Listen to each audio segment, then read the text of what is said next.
resultados con el tema del vapeo. ¿Hay alrededor ya resultados en cuanto a eso, resistencia al sector privado? Como primera pregunta.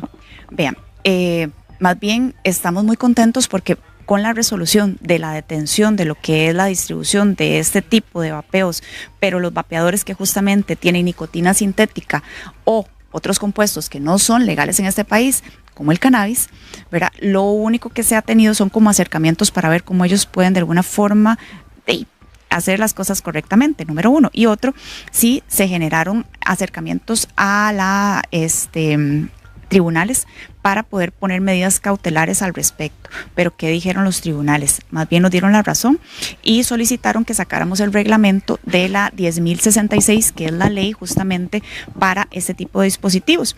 Y ya estamos, digamos, en camino casi que a sacarlo. En este momento se encuentran leyes y decretos. Entonces ya ahorita se firma y ya estaría ese reglamento que justamente modularía mucho de lo que se hace ahorita, pero que todavía queda corto a la pretensión de la regulación que tenemos en tabaco. Y por eso viene un proyecto de ley. Y ese proyecto de ley va a venir a ampliar más lo que es la regulación de este tipo de dispositivos que con los análisis que tenemos y la fiscalización que se ha tenido son bastante nocivos para la salud.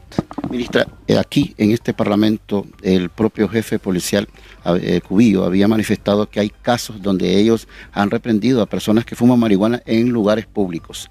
Y me parece un doble discurso cuando se prohíben los parques. También él manifestaba que el hecho de que se fume es tabaco. Pero con el tema de la marihuana, ¿acaso no causen algún tipo de náusea o algún tipo de efectos en las personas que no acostumbran eso?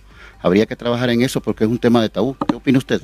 Pero es que, vea, acuérdense que yo no puedo como administración pública prohibir o actuar en lo que no esté regulado o legalizado. Y no hay ley para esto. Entonces, es el mismo problema que yo tengo con los vapeadores. La ley quedó corta. Entonces, usted mismo lo ha dicho, es irónico que yo tenga tantas prohibiciones con respecto al tabaco y para lo otro tengo una liberalidad completa, porque no hay leyes para eso. Entonces, más bien, compete a los legisladores ponerme a, digamos, de alguna forma, legalizar o no ciertas actividades para yo posteriormente regularlas y poder generar las prohibiciones respectivas. Y le voy a poner un ejemplo.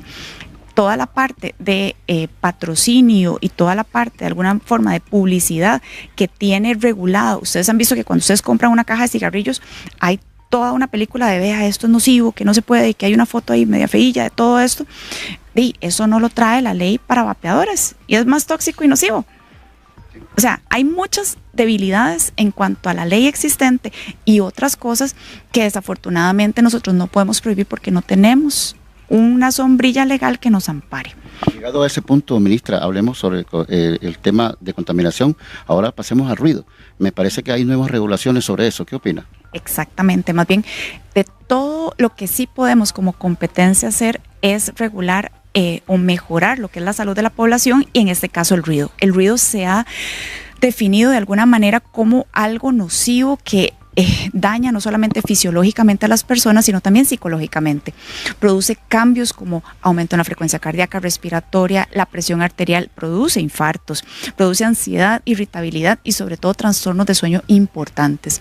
Entonces, regular el ruido es importante. De ahí que hemos tenido reglamentos, pero que de alguna forma no hemos tenido el músculo para poderlos ejecutar.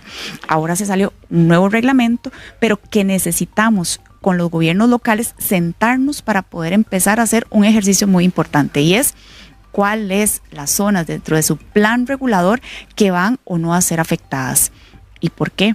Porque ustedes saben que muchos gobiernos locales no tienen planes reguladores o que dentro de sus planes reguladores han generado permisos para establecimientos que generan mucho ruido a la par de zonas o centros que no tienen por qué tener esas cantidades de decibeles. Entonces, hay toda una instrucción para los directores regionales y los directores de áreas rectoras del Ministerio de Salud de que se sienten con sus gobiernos locales, porque todos sabemos las denuncias del pan nuestro de cada día. Todos conocemos nuestra localidad y todos sabemos cuáles son los potenciales sitios en los cuales vamos a tener esa discordia. Y es empezar a podernos poner de acuerdo y articular cuáles son las medidas de contención de sonido que van a hacer esos establecimientos o si no deberían estar ahí. Así concluyo, ministra. Voy a la pregunta de agenda, que está en agenda. ¿Cómo está el tema del gusano barrenador? ¿Está controlado este tema? ¿Cuánta cantidad de personas podrían estar afectadas hasta esta fecha de hoy? Sí, vean. Esta es una zoonosis. ¿Qué quiere decir una zoonosis? Que es una enfermedad producida por animales que salta al ser humano. Y ahí es donde nos está afectando. Hasta que no se controle en animales, desafortunadamente nosotros no vamos a tener, digamos que un pare en esta enfermedad. A la fecha se han confirmado 22 casos y aquí digamos que las recomendaciones principales son, número 1, vigilia a personas que puedan tener alguna susceptibilidad a ser contagiadas. Y contagiadas es picadas por esta mosquita. ¿Y cuáles son estas personas? Personas que estén encamadas, personas que de alguna forma tengan úlceras expuestas o heridas que de alguna manera puedan ser picadas y ahí generar, es en 2 o 3 días en las cuales se pueden ver huevecillos y no son 1 ni 2, son 400, son 200, entonces realmente es muy visible esta enfermedad. Pueden tener, digamos, inflamación, dolor, molestia, sentir movimiento, o sea, hay muchas cosas y alertas que son sencillas de poder ver y verificar, entonces por eso es importante que las personas estemos atentas a ello. Y también, si nosotros tenemos animales domésticos, tenemos que responsabilizarnos de ellos. ¿Por qué? Porque no es solo una enfermedad de ganado, no es solo una enfermedad del bosque, no. Es una enfermedad que pasa a nuestras mascotas, perros, gatos, entre otros. Entonces, si ellos tienen la enfermedad, puede saltar a nosotros. De ahí que es importante también cuidarlos. Y concluyo con eso a propósito de enfermedad, y es que el tema del estrés, hay bastante estrés y también ansiedad en las personas, y el propio Ministerio de Salud hablaba de cifras. ¿Qué hacer con eso, ministra? Sí, vean, ahorita estamos revisando. El estrés es, digamos que, una enfermedad, es una respuesta normal del organismo ante un factor que no podemos manejar. Evolutivamente es importante, digamos que sentir esa dinámica porque es un condicionante para nosotros poder huir, ¿verdad? O estar a la expectativa de un evento. Pero cuando este se vuelve crónico, o crónico me refiero, sostenido en el tiempo, genera cambios en nuestro organismo que pueden afectarnos importantemente. De ahí que hay, digamos, condicionantes para poder ver cuál es el origen o la causa de este estrés.